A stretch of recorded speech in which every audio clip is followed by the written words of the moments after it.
You never met my sister, did you? She was something, let me tell you.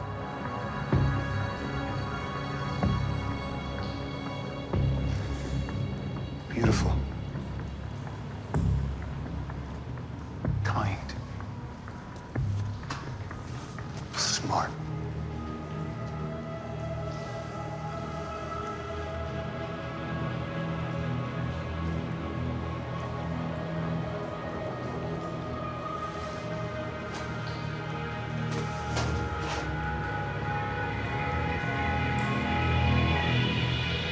I pray you never have to make the kind of choice I had to make.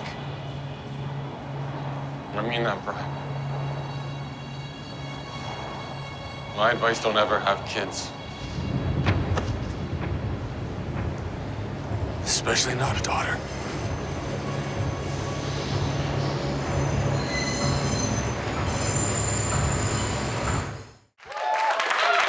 Clive, thanks so much for being here. Thanks for having me, guys. First question, Taken, the TV show. You are, you know, trying to fill the shoes of Liam Neeson. What, you know, who do you think you are, buddy? What's going on here? Well, I would throw that right back at you and say I've got no shoes to fill.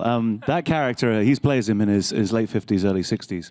I'm playing Completely a different character, character, at the yeah. very beginning of his journey. So, if anything, the boots should be big to fill because this guy hasn't got the particular set of skills. He's there to learn. He's there to trip, stumble, and fall. Because if you watch a film that has 2 hours, beginning, middle, and end, you want this guy to be the finished product. You want to see him batter the bad guys, get to the finish line in one piece. Whereas if you're going to follow a character over a TV series, you've got to think of when the season 1 is 10 hours. If there's 5 seasons and that's 50 hours, you've got to pace it, and it's got to be a marathon, not a sprint. You've got to have a character that you're going to learn to, you know, you're going to, as he gets better, you're going to be on the journey with him. Otherwise, you know, he's got the answer to everything, and that's not fun to watch. You want to see him get smacked in the face and have no answer, and then have to, you know, think outside of the box. Well, you say he doesn't have skills, but I've seen the episode. He's got a lot of skills. You kick a lot of ass in that first episode that I've seen. But that's because he's maniacal. It's that kind of something's taken from him and he can never get it back. And he's a one-man wrecking ball. But he's very much a rough diamond. I mean, he needs to be reined in and he needs to kind of learn to work as a team. And we're going to see that. You know, this is almost a reboot. It's you know, the big PR thing is that it's a modern day origin story, and that's right. I mean, it's the same kind of thing as Ethan Hunt in Mission Impossible. You know, Tom Cruise did with that. That was a '60s show, and they reinvented it into a modern day world and recast the other character as Tom Cruise. We're doing that with Bryan Mills, but we're also starting off going, how does a man like the Liam Neeson character, how does he begin? How does he become this grizzled veteran of the CIA? So that season 1 is pretty much about a guy getting indoctrinated into this Black Ops, you know, special forces kind of, you know, sub-territory of the CIA. Fairly grizzled to begin with. Fairly tough and grizzled right off the top. Were you nervous taking apart and taking, sorry. I was taken apart. Yeah. Taken apart every episode. Obviously, they come to you, they say you're going to audition for Taken the show. Were you aware of the movies? Did you know what this story was going to be? And was there any sort of nerves before you found out that it was actually going to be a kind of reworking of it, or a different kind of reboot, as you say? I was worried. Definitely. I sat down. The true answer is I sat there and I had 10 scripts sent to me over a weekend. And my agent said, just read these 10 scripts. Vikings is just finishing for this. See what we can get you a job in between. And Taken was one of those scripts. And I just thought, oh, why do we need another Taken TV show? I mean, the unique selling point of the film is this guy's in his 60s fighting guys half his age. And, you know, take that away, it's just generic action. And then I thought, well, actually, the first film is very different than any other character out there because he's a man, he's a father. He's a guy that will do anything to get his daughter back. And I'm a father of 3 children. I can relate to that. I just don't have that particular set of skills. But I'd damn well be out there trying to rip people's faces off and break people's necks if it meant getting my daughter back. You have skills, though. You're a Muay Thai boxing champion, aren't you? A long time ago. Do you know what? He's got skills. I got some skills. You could probably kick my ass, we'll say. This interview is going to go very smoothly. Yeah. But obviously when I read the script, it was written by Alex Carey, who wrote the majority of Homeland, and it's set in a real world. And I just thought, this is what this character needs. It needs to be set in real life. You know, the logic of our imaginations needs to believe everything we see. And when people are running up walls and doing double spin kicks and backflips and things, we just tune out. It's just noise. The best analogy I can give is when I went to drama school. Working in the theatre, the first thing that happens when the lights go down in the theatre and an actor walks on stage is that we all shut up and we all lean forward into our chair. And we wait for him to speak. And the actor in a theatre show has the audience from the very beginning, and we're his to lose. And often we do, get a bit, we sort of been moving around our seats, and we lose it, and we think, we paid all this money to go and see a crap theatre show. But in the cinema and when you're watching a TV show on the sofa, the first thing we do when we turn the lights down or the show starts is we all lean back, and we wait to be entertained, and we eat popcorn, and explosions and car chases aren't going to bring an audience into the drama, it's character. And this is a character that's very unlike many other action heroes. I wouldn't even call him an action hero, I'd call him a covert action hero, because it's about working on the margins and working within the espionage and covert action. But it's those moments where you go, oh, and you come off the edge of your seat. It's because you've got the whites of the eyes of the actor, and that's what we try and do. I mean, I try and do all my own stunts in Taken, because it's not because I got a death wish, it's because I want you guys to see the reactions. I want you to see this character's pain. I want you to see the blood, the sweat, and the tears. I want you to see it when he's angry, when he's frustrated, when he hasn't got an answer. And if you've got the actor in the action doing that, then you can get all that. Or if it's the back of a stuntman's head jumping in front of a car or something, you can't connect. And then it just becomes just noise. And I think one of the big differences in the movies, Liam Neeson's character is trying to avert a tragedy from happening or stop a tragedy. Your character, on the other hand, experiences tragedy right from the beginning of this. I don't want to give anything away, but there are some scenes that are not about action at all. They're about drama between you and your mother, and some beautiful moments of performance there between the two of you. It's when we first started doing that pilot, I thought it was interesting that when Bryan is a character that he's in the Green Berets, he goes away to war. He does 3 tours of Afghanistan and it helps on the war on drugs in El Salvador. And he comes back and he leaves the army for his sister. And you never really imagine, as a parent, I think, if you've got one child that goes off to war, whether it be a boy or a girl, you kind of prepare yourself that they might not ever come home.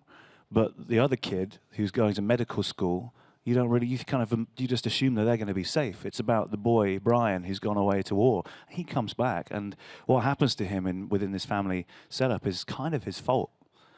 He's reckless, he's gung-ho, and he has to pay the consequences. There's some collateral damage in that first episode, which is entirely his fault. And no family can prepare themselves for that, having their daughter taken away from them like that.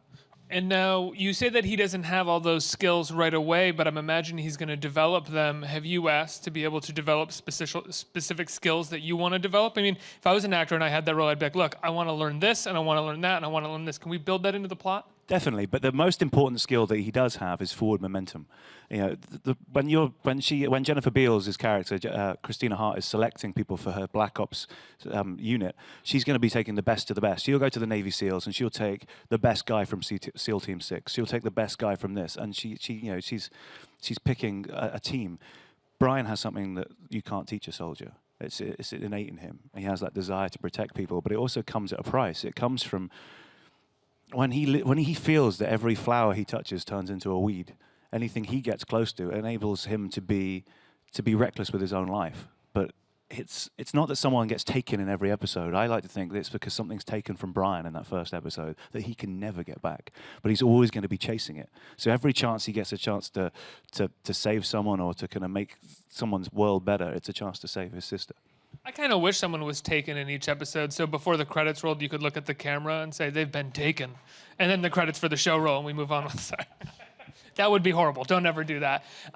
Jennifer Beals is in it, and as you said, it's about these sort of Black Ops operations and pulling the best of the best from all these different elite units. Obviously, it's an action show. I mean, there's drama in it as well. But did you feel the need to do any research about sort of PTSD or sort of what people from Black Ops missions sort of go through when they come home? Definitely. I don't think Bryan has PTSD though. I think this is I've got PTSD. I've got post-taken stress syndrome. What does that consist of? That show nearly broke me. There's one of these things when if you're gonna do your own stunts, there's always going to be a producer that turns around and goes, we can't let Clive do that, it's too dangerous. And you're like, yeah, I can do it. And then you do it, and the first thing they do is they come up to you and they go, you all right?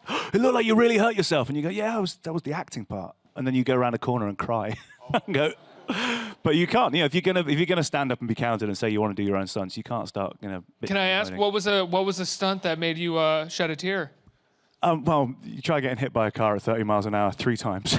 You did that 3 times? Is that in the pilot? Not the pilot. No, that's in it's episode 9, I think. And I have to play it like I'm running down the street. I don't see this car. I'm trying to escape from somebody, and I'm running across the street. One car comes. It kind of whoa, I see that one, and then I try and run in front of it, and the next car comes and takes me out.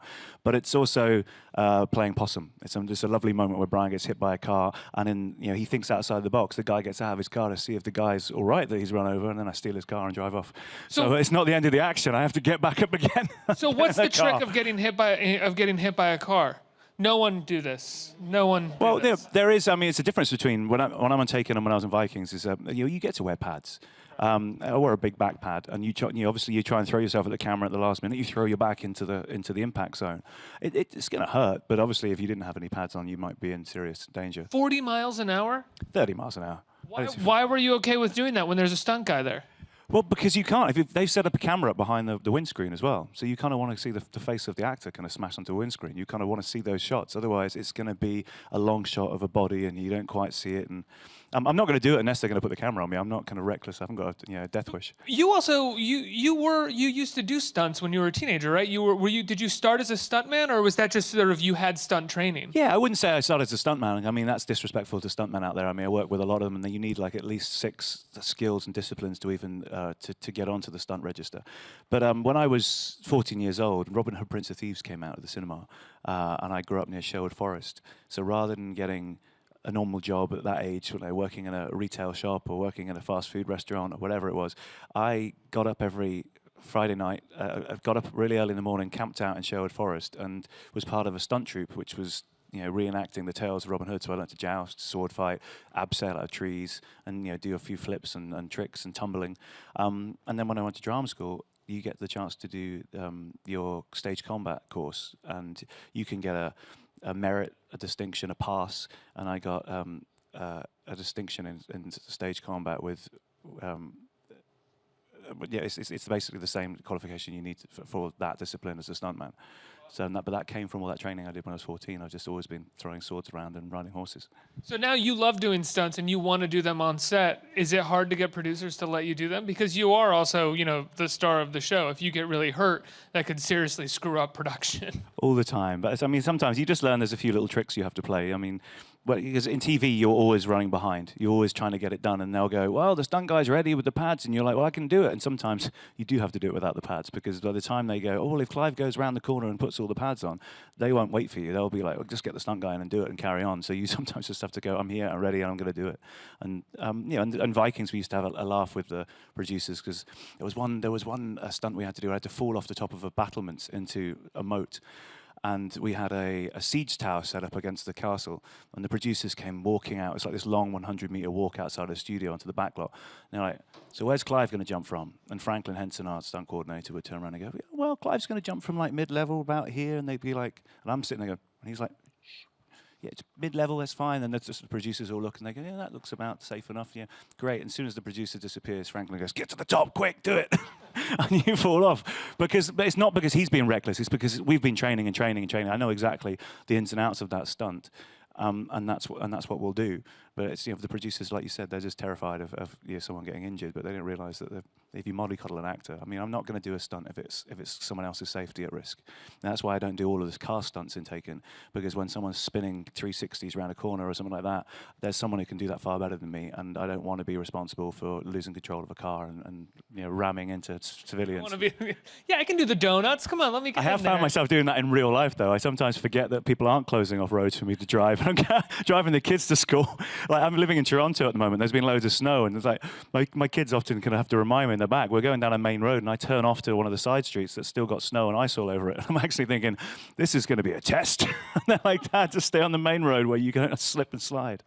No, you've said that your favorite project that you were a part of, or it was just sort of an honor to get to be a part of it, was that you got to do Doctor Who for a little while. Which you were a big Doctor Who fan before? Yeah, I was a big. But when you grow up in England, Doctor Who is like your guy's Law and Order or something like that. It's like if you're an actor that lives in England, people will always eventually come up to you and go, "Have you done Doctor Who yet?" but what was nice is, I mean, it annoys me when actors usually say, "Oh, we're such a family. we get on so well with such a family. And it's sometimes it is true, to be honest, but it's just such a cliche. And that's the only time I can say I came into a show for 3 episodes, and they were like a family. The crew, the producers, Russell T. Davis, David Tennant was the doctor at the time, and they really were a family of people. Nearly everyone that worked on that set was a Doctor Who fan. Everyone was passionate about it. You weren't allowed to take any photos or anything. They kept the secrets, and it was so special, to come in as a guest artist and feel like you're one of the gang straight away. It's wild because it's such a well-oiled machine. You'd more likely assume that a well-oiled machine would have a lot of people like, all right, roll cameras, let's go, but not at all. Well, sometimes that's the strength of our show, I think, as well. It's, the show is as strong as its weakest link. Let's turn over to the audience for some questions. Right here. Hi, how are you? I'm very good, thanks. Hi, my name is Michael. I'm from Jersey. So we've seen several movies being turned into TV shows like Limitless and Transporter, and they didn't do so well.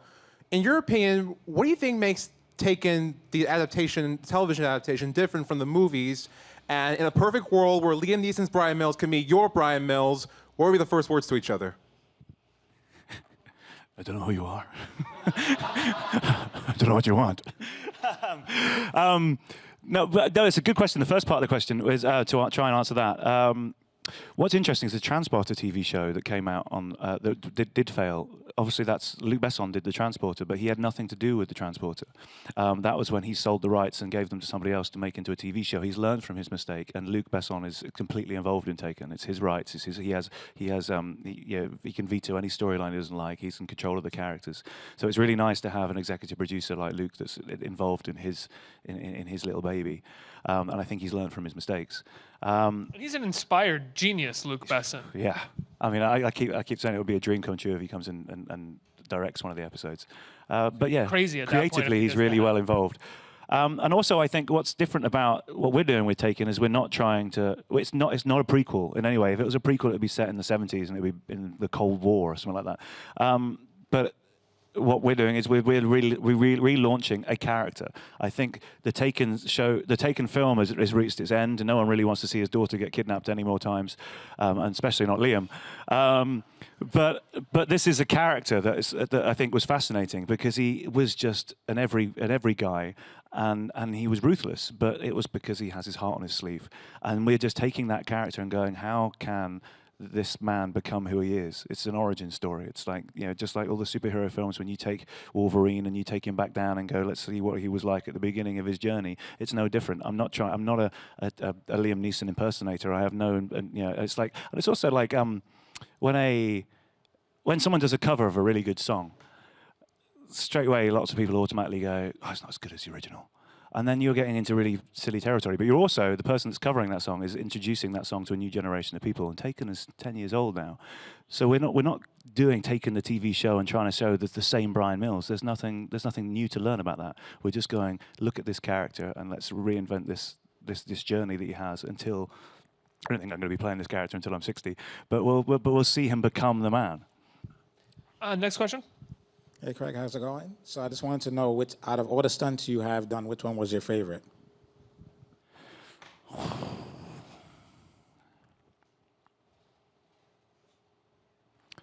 Some of the Viking stunts have been favorite for different. Sometimes you feel like you're actually pushing yourself. I mean, you do get. I mean, I always think that moment when you get butterflies in your stomach is actually your body's way of getting ready to work. It's actually a good feeling to have. It makes you more alert.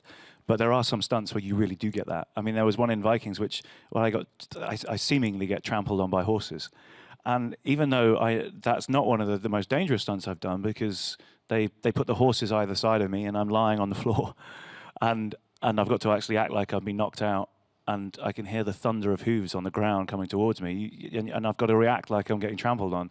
It's terrifying because they're animals. They're not robots. They're going to do what they want to do. They see this crazy human being writhing around on the floor. They could do anything, and that's when So I remember that and going, I'm glad I put myself in the face of danger and got through that. That was more like I'll have to tell the grandkids I'm not that old and boring. I was once cool. That's one of those moments. But a lot of the fight stuff I get a lot of satisfaction out of because of the training. You have to go over and over and over on something until it becomes part of your muscle memory. And then I think the key to good action is to almost forget the moves. You've worked on it so hard, just as the acting. You learn your lines and you learn the lines. You're not going into a scene with another actor going, what's my next line, what's my next line? Otherwise, that's just wooden.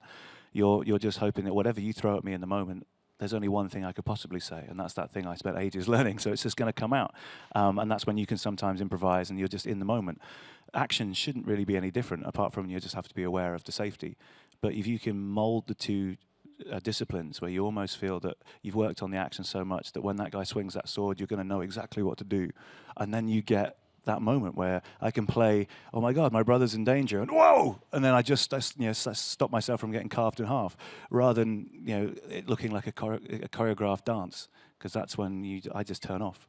So a lot of the fight scenes I'm most proud of. I think we have time for one more right here. Hi. I was wondering, because this the Taken Bryan Mills that you're doing as a young Bryan, what do you think will shock the viewers that are tuning in to see the young Bryan? What I've tried to pride myself on, it might be I might be wrong, but I tried to make him as geeky as possible. I have no intention in playing. I love James Bond. I think we all love James Bond, but he's suave and he's perfect and he's got the right thing to say to all the girls and the villain. He's never intimidated by the villain. And there's loads of different action heroes that have their own thing. What I tried to make Bryan, because it's episode 1 of season 1, is to make him a little boy lost. He's a guy that hasn't got the right thing to say to girls. He's shy. He's modest. In episode 1, we deliberately put him in this ridiculous sweater because he's going home to see his folks and things. He's a bit nerdy, and I like to think that Superman is not Clark Kent in any way. Superman is a perfect specimen of a human being or a superhuman being. He pretends to be Clark Kent to disguise the fact he's Superman. But if you take that analogy of Bryan Mills is Clark Kent. But when he picks up those guns, he becomes Superman.